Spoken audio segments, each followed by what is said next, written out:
माननीय सदस्य श्री अखिलेश यादव जी।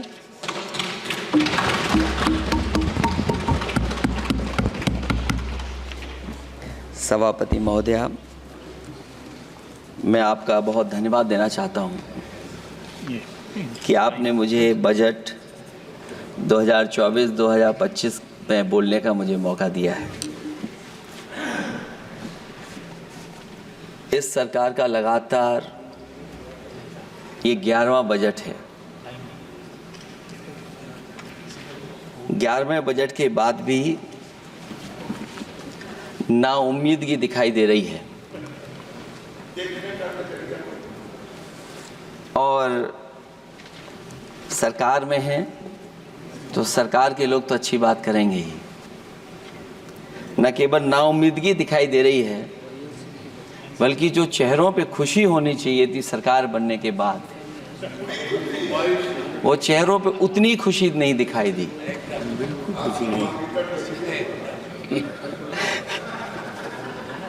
ये 11वें बजट में बेरोजगारों के लिए, युवाओं के लिए, गांव के लिए और उनकी तकलीफ परेशानी का जो मुद्दा है वो 9-2-11 दिखाई दे रहा है मुझे। महंगाई में घर चलाना, बच्चों को पढ़ाना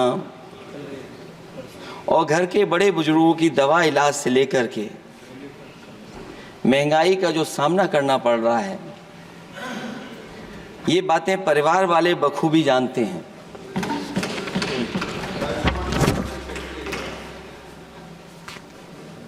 मैं जब सत्ता पक्ष के लोगों के जो आंकड़े देखता हूं और सुनता हूं, अगर इतना सब कुछ 10 साल में अच्छा हुआ है तो आप हंगर इंडेक्स में कहां खड़े हैं? अगर 10 साल बाद भी यही बात सत्ता पक्ष की तरफ से आएगी कि हम कहां खड़े हैं। आपने बड़ा सपना दिखाया make in India. Uttar Pradesh जैसे बड़े स्टेट से सबसे ज्यादा लोकसभा के सांसद चुने जाते हैं। हमें कोई बहुत बड़ा प्रोजेक्ट नहीं मिला, कोई बड़ा प्रोजेक्ट नहीं मिला, प्रधानमंत्री जी मिले हमें। और अगर कोई सभापति महोदय को कोई बड़ा प्रोजेक्ट मिला हो 10 साल में, कोई आईआईएम मिला हो, कोई आईआईटी मिली हो और जो ट्रिपल आईटी किसी समय पर उत्तर प्रदेश को मिली थी, क्या उसमें क्या सहयोग सरकार की तरफ से हुआ है? न केवल ये संस्थाएं बल्कि गवर्नमेंट जो एजुकेशन की इंस्टीट्यूशंस हैं वो सेंट्रल की तरफ से कौन सी नई आ गई? मेडिकल के क्षेत्र में कोई बड़ा संस्था आई हो? जो 2 एम्स आए हैं, मुझे याद है कि रायबरेली का एम्स भी समाजवादी सरकार में जमीन दी गई, उसके परिणाम है कि वह एम्स बन गया। गोरखपुर में भी जो एम्स आया, समाजवादी सरकार थी, जमीन दी गई, तब एम्स आया। और जो एम्स आ भी गए हैं अगर वहां 2, क्या उनमें पर्याप्त इलाज मिल पा रहा है? केवल यही नहीं, मेक इन इंडिया सपना तो ये दिखाया गया था कि अगर प्राइवेटाइजेशन हो जाएगा तो नौकरियां मिल जाएंगी। कुछ हद तक तो बहुत सी चीजें प्राइवेटाइज हो गईं, लेकिन नौकरियां कम होती चली गईं। और जो सबसे बड़ा सवाल है, जो पीड़ित परिवार के लोगों को जो हक और सम्मान मिलता है, क्या ये सरकार वो दे पा रही है? टैक्स कलेक्शन में सपना दिखा रहे हैं कि हम यहां पहुंच गए हैं, आखिरकार एक्सपोर्ट क्यों कम होता चला जा रहा है? और हम जो ट्रेड डेफिसिट है उसको कैसे खत्म करेंगे?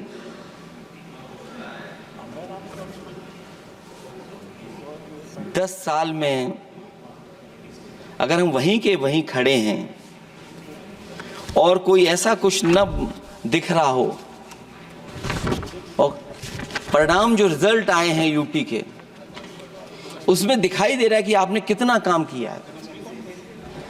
सभापति महोदय, अगर ये सब कुछ अच्छा किया होता तो क्या परिणाम ऐसे आए होते? जहां हारे ही नहीं हैं आप, सीटें ही कम नहीं हुई हैं। देश के प्रधानमंत्री जी भी वोट से हारे हैं, वोट से हारे।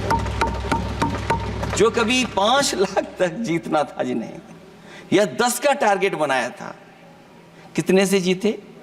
तो कम से कम इन चीजों को तो देखें। मैं जब सुनता हूं सत्तापक्ष लोगों को तो मुझे वो लाइनें याद आ जाती कि वो झूठ बोल रहा था, बड़े सलीके से मैं एतवार न करता तो और क्या करता।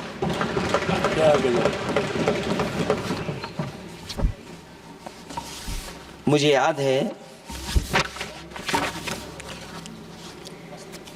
कि देश के प्रधानमंत्री जी ने जनकपुर में एक झंडा दिखाया था और उस बस में 35 लोग बैठ करके अयोध्या आए थे।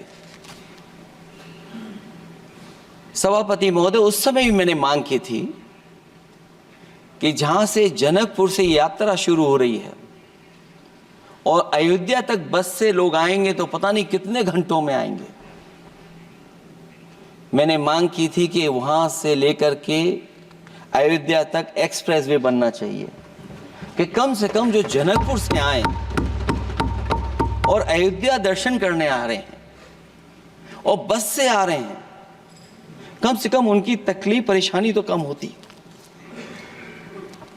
जो आप कहते हैं कि एफडीआई बहुत आया है, मैं अभी सुन रहा था, कहा कि टेलीफोन बनने लगे।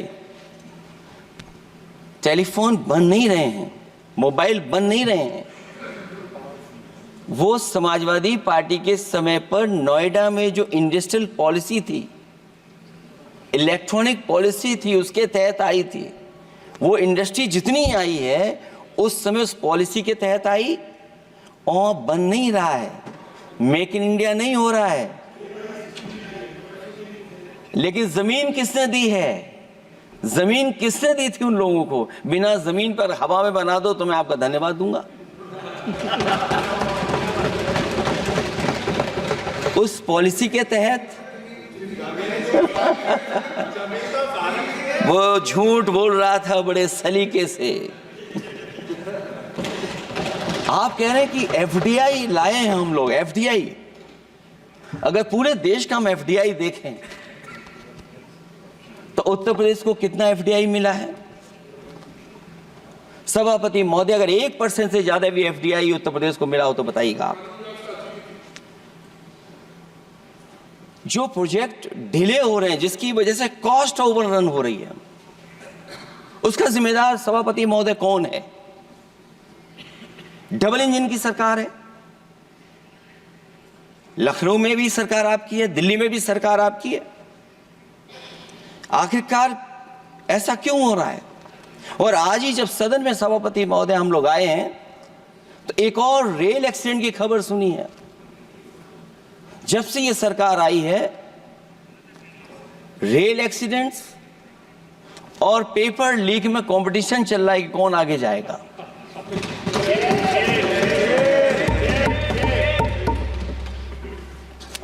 मैं तो अखबारों में पढ़ता था सभापति महोदय कि तोड़ फोड़ करके ये सरकार बनाते हैं।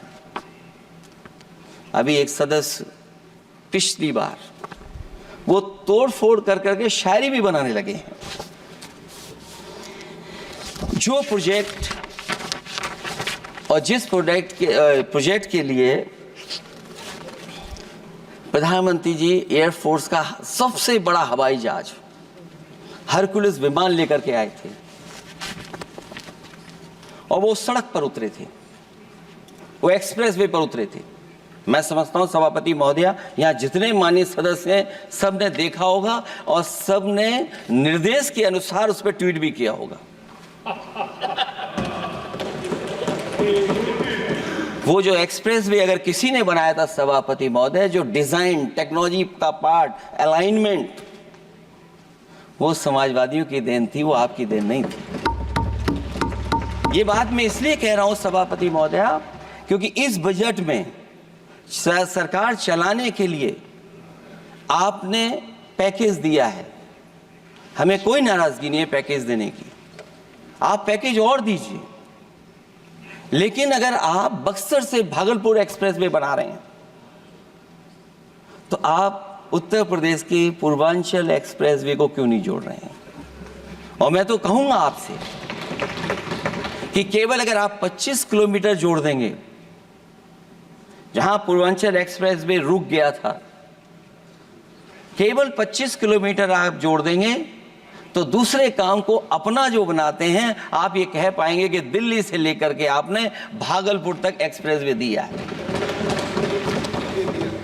हाँ जी, वो अभी से नहीं, बहुत पहले से बन रहा है। बहुत पहले से बन रहा है। मैं ये नहीं कहना चाहता कि क्या दिया आपने, मैं ये कहता हूं कि अगर आप बक्सर से भागलपुर एक्सप्रेस वे दे रहे हैं केवल बिहार के लोगों को खुश करने के लिए, मैं उससे सहमत हूं कि आप बिहार की तरक्की के लिए एक्सप्रेस वे दें, लेकिन जो पखनपुरा, जो आखिरी गांव है जहां पर छूट गया है, वहां से आप क्यों नहीं जोड़ रहे हैं? और हमारे स्टेट के लिए आप कोई नया एक्सप्रेस वे क्यों नहीं दे रहे हैं? आप हमारे लिए क्यों नहीं दे रहे हैं एक नया एक्सप्रेस वे? आप दिल्ली के बजट से दे रहे हैं, आप यूपी अपने बजट से बना रहा है। आप बताइए कोई यूपी को आपने एक्सप्रेस वे दिया हो? कोई एक्सप्रेस वे नहीं दिया। और मैं तो कहूंगा, और याद दिलाइएगा अपनी सरकार को, एक बुंदेलखंड एक्सप्रेस वे बना था, अभी बताएंगे आपको उसका भी। सभापति महोदय, एक बुंदेलखंड एक्सप्रेस वे दिया सरकार ने, उत्तर प्रदेश सरकार ने, वो दिल्ली के बजट का नहीं है। मैं मांग कर रहा हूं कि दिल्ली के बजट से कोई एक्सप्रेस वे मिलना चाहिए। जो बुंदेलखंड एक्सप्रेस वे दिया, प्रधानमंत्री जी उद्घाटन कर करके वापस लौटे। अब रिपेयर का पैसा कौन देगा?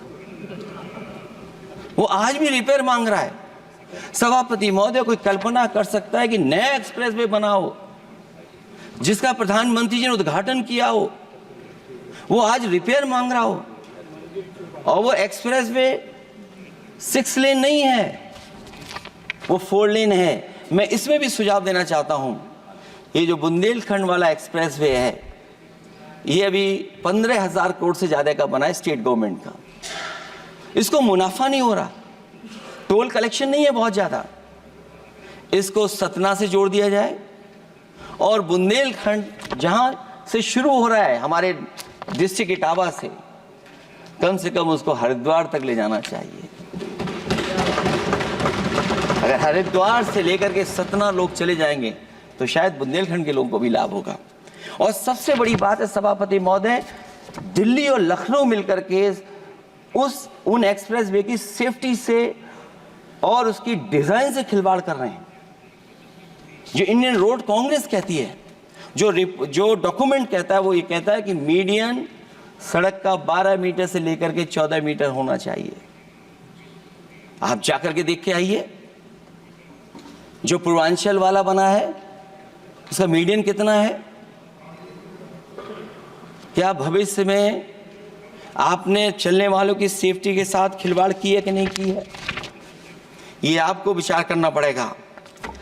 जिस समय लद्दाख और चीन को लेकर के सवाल उठा था सभापति महोदय, उस समय पॉलिटिकल पार्टी से सुझाव मांगे गए थे, और सुझाव ये मांगे गए थे कि आप क्या सुझाव देना चाहते हैं।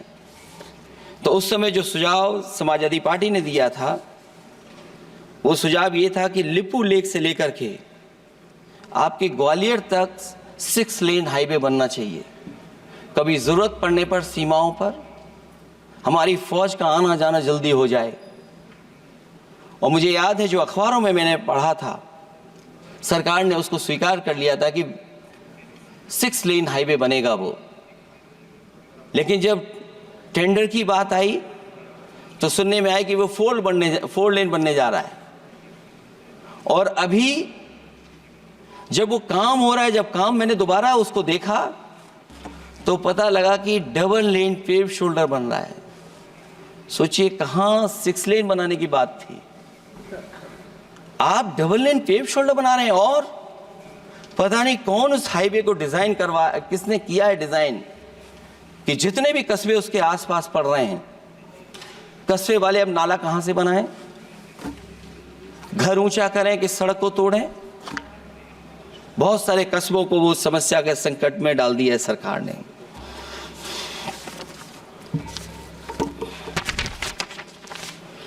जो सरकार मंचों से ये कहती थी कि हम किसानों की आय दोगुनी कर देंगे,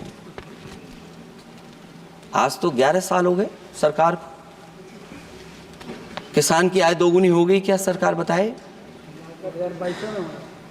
और अभी मैं बहुत सारे माननीय सदस्यों को जब सुनता हूं तो वो कहते हैं कि हम एमएसपी दे रहे हैं। अगर आप एमएसपी दे रहे हैं तो उसकी कानूनी गारंटी क्यों नहीं दे रहे हैं? आप कानूनी गारंटी दीजिए। और फिर कई बार सुनने को मिलता है कि हॉर्टिकल्चर क्रॉप्स के लिए आप क्या कर रहे हैं, उसके एमएसपी की कब तैयारी करेंगे आप? और फिर आय दोगुनी में आप कितना देंगे किसान को? जो पिछले बार बजट में कहा गया था कि एग्रीकल्चर इंफ्रास्ट्रक्चर के लिए 1 लाख करोड़ देश को मिलेगा।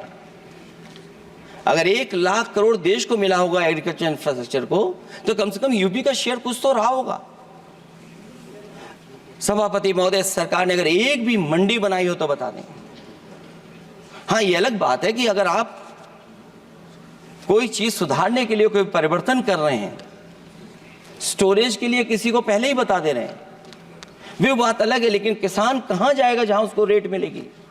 और फिर ये इस बजट में कहा जा रहा है कि हम 109 high yielding and climate resilient varieties लाएंगे। तो सभापति महोदय, हम अपने माननीय मंत्री से कहेंगे कि वो ग्लोबल वार्मिंग के लिए जो आप काम पिछले कितने वर्षों से कर रहे हैं, क्या हुआ उस ग्लोबल वार्मिंग का? COP21 में भी आप हुआ है, G20 में भी आपने आश्वासन दिया, और कुछ नहीं किया। तो आपको क्या लाना पड़ रहा है? 109 high yielding and climate resilient varieties. आप मुझे बताओ किसान पर कब तक पहुंचाओगे आप, और उसको पहुंचाने के लिए आपके पास क्या इंतजाम है? और फिर दूसरे पैराग्राफ में फिर बदल जाते हैं आप। अभी आप बात कर रहे हैं रेजिलेंट वैरायटीज की, और फिर आप कह रहे हैं कि हम नेचुरल फार्मिंग को बढ़ावा देंगे। सभापति महोदय, इस सरकार बताए कि रेजिलेंट क्रॉप सीड्स कब तक पहुंचा देंगे, उससे लाभ किसानों को कैसे मिलेगा? और फिर नेचुरल फार्मिंग जो अभी भी कर रहा है किसान कई जगह पर, उसके लिए क्या अलग से पैकेज है आपके पास बजट में? आपने तो केवल सभापति महोदय एक चीज सीखी है पार्ले जी बिस्किट से, महंगाई और मुनाफा।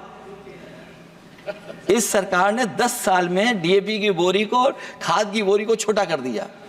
इससे और ज्यादा छोटा मत करना आप। और आपने डीएपी, जब किसान डीएपी लेने गया तो सरकार ने कहा कि बिना नैनो यूरिया के आप नहीं मिलेगा आपको।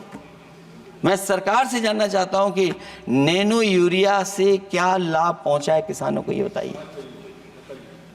नैनो यूरिया से क्या लाभ पहुंचा है सरकार बताए।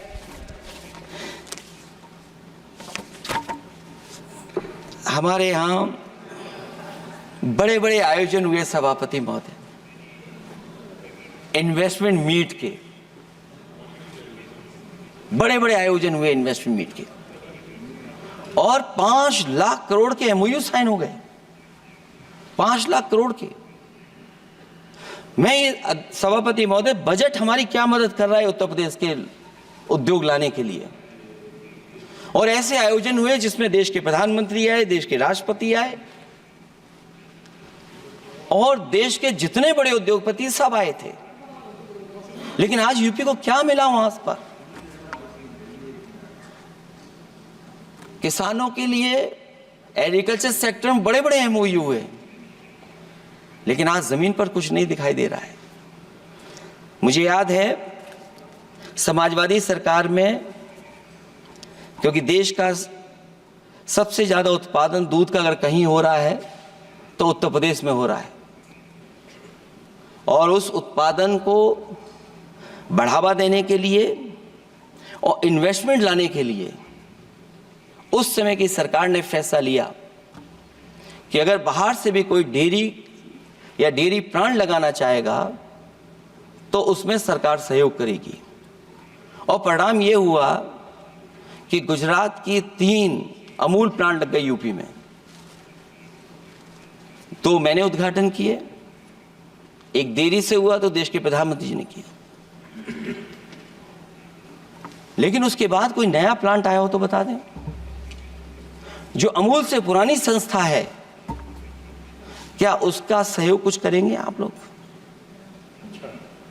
क्या आप पराग का सहयोग करेंगे कुछ? न केवल दूध उत्पादन में उत्तर प्रदेश आगे है, बल्कि चीनी में और गन्ने की पैदावार में भी कभी आगे कभी पीछे होता है। किसानों को भरोसा दिलाया गया था कि उनकी भी आय दोगुनी हो जाएगी, उनको भी बहुत सुविधाएं दी जाएंगी, बिजली फ्री दी जाएगी। सभापति महोदया, उन्हें फ्री बिजली नहीं दी सरकार। ये आश्वासन था आपका। और आज अगर उत्तर प्रदेश पिछड़ इसलिए रहा है क्योंकि सबसे महंगी बिजली अगर कहीं कोई पा रहा है तो उत्तर प्रदेश पा रहा है। और मुझे याद है, क्योंकि बात ये मुझे इसलिए कहना चाहिए, बीजेपी के एक विधायक जो सबसे बुजुर्ग थे, वो देश के प्रधानमंत्री जी के क्षेत्र में बिजली 24 घंटे आए, उसके लिए वो धरने पे बैठ गए थे। वहाँ के अधिकारियों ने कहा कि बुजुर्ग हैं, इनका स्वास्थ्य बेहतर नहीं है, इनका धरना आप उठवा दीजिए। मैंने सभापति महोदय उनको बुलाया, मैंने उनकी बात सुनी। उन्होंने कहा कि प्रधानमंत्री जी के क्षेत्र में 24 घंटे बिजली होनी चाहिए। उसी दिन मैंने फैसला ले लिया कि प्रधानमंत्री के क्षेत्र में 24 घंटे रहेगी बिजली। और मैंने उससे मांग की सभापति महोदय कि उत्तर प्रदेश देश के प्रधानमंत्री को बनाने में सबसे बड़ा सहयोग किया है, इसका कम से कम बिजली का कोटा तो बढ़ जाए यूपी का। वो 8 साल हो गए, उत्तर प्रदेश ने देश के प्रधानमंत्री को तो दे दिया, लेकिन अभी तक बिजली का कोटा नहीं बढ़ा। हमें उम्मीद है 11 शुभ होता है, इस 11वें बजट में कुछ तो सुविधाएं ऐसी उत्तर प्रदेश को दी जाएंगी जिससे वहां के लोगों को लाभ पहुंचे, मदद पहुंचे।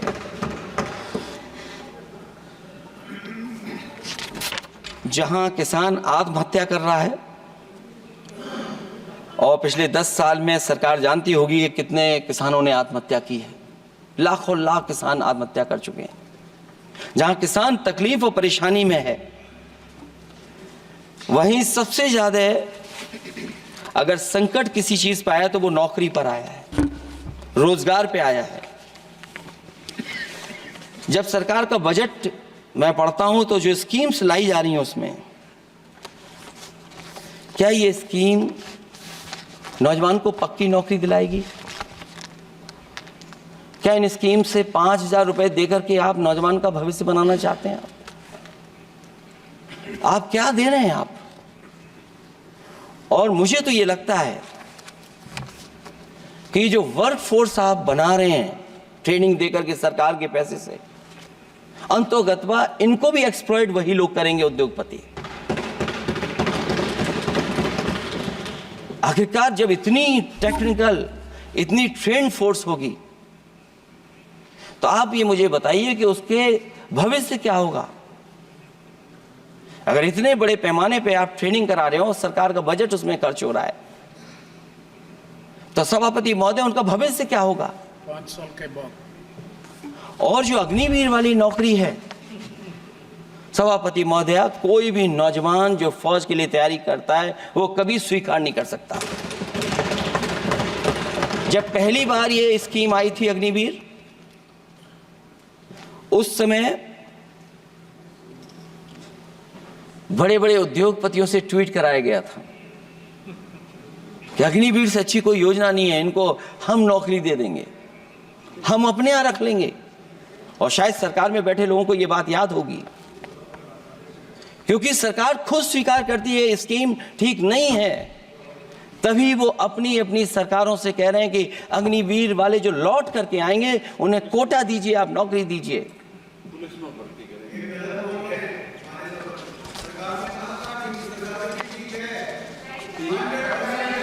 नहीं ठीक है, नहीं ठीक है, नहीं ठीक है। बीजेपी मुख्यालय पे चौकीदार लगाएंगे। सभापति महोदय, मैं बैठ जाता हूं, आप खड़े होकर के कह दीजिए अग्निवीर व्यवस्था अच्छी है। मैं इस सभा में खड़े होकर कहता हूं, उस राज्य से तो हिमाचल प्रदेश से जिसने पहला परमवीर चक्र विजेता मेजर सोमनाथ शर्मा दिए, कारगिल के युद्ध में सबसे ज्यादा शहीद होने वाले हिमाचल प्रदेश के वीर नौजवान थे। 4 परमवीर चक्र विजेता हुए, उसमें से 2 कैप्टन विक्रम बत्रा और सूबेदार संजय कुमार हिमाचल प्रदेश से हुए। और मैं कहता हूं, जी हां, जो लंबे समय से मांग थी 1 रैंक 1 पेंशन की, किसी सरकार ने पूरी नहीं की, वो नरेंद्र मोदी जी की सरकार ने यहां पर पूरी की है। और मैं एक बात और कहता हूं, अखिलेश यादव जी सुन ले, अग्निवीर में 100% एम्प्लॉयमेंट की गारंटी है और रहेगी। माननीय सदस्य साहब अपनी बात सभापति महोदया, जो मैंने बहुत छोटा सवाल पूछा था, मैं दूसरी बात कहता हूं, अगर ये जो बात आप कह रहे हो, तो आपको जरूरत क्यों पड़ रही कि आपको उत्तर प्रदेश में और प्रदेशों में कोटा देना पड़ रहा है 10%? सभापति महोदय,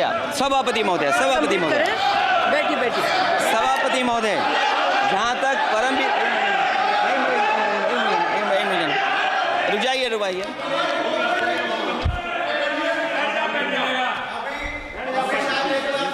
अरे सुनने दो। माननीय सदस्य साहब अपनी सभापति महोदय, चेल जानते हैं आप कहाँ हैं? चेल जानते हैं आप कहाँ हैं? कभी गए हो उस मिलिट्री स्कूल में? मैं खुद मिलिट्री स्कूल का पढ़ा हूँ। और आप परमवीर चक्र की बात कर रहे हो, तो हम भी तमाम नाम गिना सकते हैं। माननीय सदस्य से मैं आग्रह कर रही हूँ, आपस में चर्चा न करें। ये सभापति महोदया, जी 1 मिनट से भी कम, मैं आपके सामने कहना चाहता हूं, ये तो केवल मिलिट्री स्कूल गए हैं। मैं आज भी टेरिटोरियल आर्मी के 124 रेजिमेंट में कैप्टन के रैंक पे अपनी सेवाएं दे रहा हूं। अखिलेश जी, केवल ज्ञान मत बांटिए, राहुल गांधी जी के साथ बैठकर अब वहां बुलाने का झूठ बोलने की आपको आदत पड़ गई। प्लीज बैठिए, प्लीज। माननीय सदस्य से मैं आग्रह कर रही हूं, आप अपनी बजट पर चर्चा करें। सभापति महोदय, आपका समय पूरा हो गया है, प्लीज कंप्लीट करिए। सभापति महोदय, मैं इसलिए नहीं कह रहा, मैं क्या बात कहना चाहता हूँ, शायद मंत्री जी नहीं रहे इसलिए तकलीफ परेशानी ज्यादा है। और आप अरे हमारा दर्द नहीं समझोगे, हम आपका दर्द चेहरे से पढ़ते हैं। अच्छा, दर्द मैं बताता हूँ। माननीय सदस्यों से मैं आग्रह कर रही हूँ, सभापति महोदय, दर्द मैं बताता हूँ। आप बजट पर चर्चा करिए, प्लीज बजट पर चर्चा सभापति, दर्द मैं बताता हूँ। देखिए, दर्द बात पहुंचेगी कि नहीं पहुंचेगी। सभापति महोदय, उत्तर प्रदेश से जब से हारे हैं तब से कोई नमस्कार नहीं कर रहा है। तकलीफ वो है आपको। कंप्लीट करिए। वो वीडियो हमने देखा है कि कोई किसी को नमस्कार नहीं कर रहा है, कोई किसी को देख नहीं रहा है। चलिए, धन्यवाद माननीय। और जो अपने आप को बहुत ताकतवर कहते थे, आप अपने आप को, जिसने हराया उसको नहीं ये हटा पा रहे हैं। अब बात समझ में नहीं आई ना? माननीय जिसने हराया उसको नहीं हटा पा रहे। और अगर सभापति महोदय, अग्निवीर व्यवस्था समाजवादी लोग स्वीकार ही नहीं कर सकते। आप बजट पर पूरी अपनी बात रखिए। सभापति महोदय, अग्निवीर स्वीकार नहीं कर सकते। आप अपनी चर्चा रखिए। सत्ता में आएंगे 1 2 साल, ये चलने वाली सरकार नहीं है, गिरने वाली सरकार है, याद रखना आप। माननीय सदस्य, और देखिए, आप क्यों नहीं समझ रहे हो? साइकिल हमारा चुनाव चिन्ह है, साइकिल ही आपको सरकार चलवा रही है। जिस दिन साइकिल हट गई, आप कहां बैठे मिलोगे? और दूसरे हमारे साथी हैं जो हमें लेकर के यहाँ लाए थे, माननीय हम यहाँ सदस्य मैं छूट गए, आग्रह वो कर रही चले हूँ, गए वहाँ। कंप्लीट करिए। सभापति Please, महोदय, please, मैं complete करिए, please complete। 2-3 बातें कहता हूँ यूपी को बिल्कुल। लेकर के मैं मांग करता जी, हूँ। complete करिए आप। सभापति महोदय, चंबल एक्सप्रेसवे बनना चाहिए, क्योंकि देश का सबसे बड़ा एक्सप्रेसवे जो 1 लाख करोड़ का बना है वो दिल्ली मुंबई से है, और यूपी को क्यों नहीं जोड़ रहे हैं आप? गंगा को लेकर के सब चिंतित हैं, गंगा की सफाई अभी नहीं हुई है। जो बजट गया पता नहीं कहाँ चला गया, किसी को नहीं पता। जैसे पानी बहा वैसे ही बजट भी चला गया। दूसरा, क्योंकि मंत्री जी बैठे हैं, वो जानते होंगे मंत्री जी कि देश की सबसे अच्छी लाइन सफारी बनी है इटावा में, और उस लाइन सफारी को बनाने में हम लोगों को बहुत समय लगा, क्योंकि एक लाइन सफारी, एनिमल सफारी अगर बननी हो, उसको बनाने में बहुत टाइम लगता है, बहुत जगह से परमिशंस लेनी पड़ती हैं। हम लोगों को परमिशंस नहीं मिली, और क्योंकि वो प्रोजेक्ट अच्छा है, एशियाटिक लाइन्स की ब्रीडिंग शुरू हो गई वहाँ पर। ये सरकार इसलिए नहीं शुरू करना चाहती है क्योंकि वो समाजवादियों ने बनाई है। पहली बार देश में एशियाटिक लाइन्स पैदा हो रहे हैं। नहीं, वहाँ पर इटावा में पहली बार हो रहे हैं, और वो इसलिए नहीं शुरू कर रहे हैं। और वो शेर मैं बता दूं आपको, शेर आया था कि कोई और आया था, वो कहानी मैं नहीं पढ़ूंगा यहाँ पर, फिर मैं बोल दूंगा तो फिर कहोगे कि क्या बोल दिया मैंने, इसलिए मत बुलवाइए तो ही अच्छा है। कि कुछ तो धन्यवाद माननीय सदस्य, धन्यवाद। कुछ मत बुलवाइए मुझसे। सभापति महोदय, मैं ये कहना चाहता हूँ कि लाइन सफारी, एनिमल सफारी उस क्षेत्र की, यूपी की प्राइड है वो, कि पहली बार ब्रीडिंग सेंटर एशियाटिक वहाँ पर बन गया है। दिल्ली की सरकार और यूपी की सरकार मिलकर के उसको शुरू नहीं होने दे रही है। मुझे उम्मीद है कि उसको शुरू करवा देंगे आप। और आखिरी में मैं कहता हूँ, चलते चलते आप 2 लाइनें कहता हूँ, बुनियाद को नकार कर जो इमारतें उठाएंगे, हम भी देखते हैं वो किस मंजिल तक जाएंगे। धन्यवाद। बहुत बहुत